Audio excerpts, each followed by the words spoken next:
ఒక రిలేషన్షిప్ స్టార్టింగ్లో ఏదైనా ఒక చిన్న దెబ్బ తగిలినా చాలు వాళ్ళు తట్టుకోలేక చాలా ప్రేమతో తక్షణమే నువ్వు చేస్తున్న పని ఆపేసి మన హాస్పిటల్కి వెళ్దాం పదా, ఈ పని నువ్వు చేయవసరం లేదు అంటారు.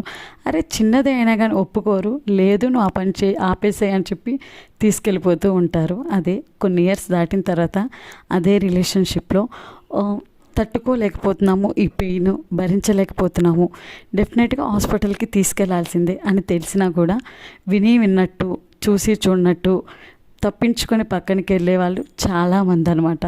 అంతేకాకుండా వాళ్ళ పని అయ్యిందా లేదా అని చెప్పి మధ్యలో చెక్ చేస్తూ కూడా ఉంటారు.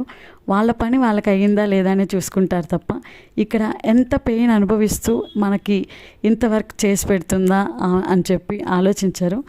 ఇలా బయటికి చెప్పుకోలేక ఒకే సందేహం, అప్పుడు బాగానే చూసుకున్నారు కదా, ఇప్పుడు ఏమయ్యింది, ఇంత బాధ నేను భరించలేకపోతున్నా కానీ నన్ను ఎందుకు పట్టించుకోవట్లేదు అనే ఆలోచనతో ఎంతో మంది అమ్మాయిలు మైండ్ ఖరాబ్ చేసుకునే వాళ్ళు చాలామంది ఉన్నారనమాట. సో అవునా కాదా అనేది కామెంట్ సెక్షన్లో తెలియచేయండి. అండ్ దెన్ వీడియో నచ్చితే లైక్ చేయండి. Thank you for watching.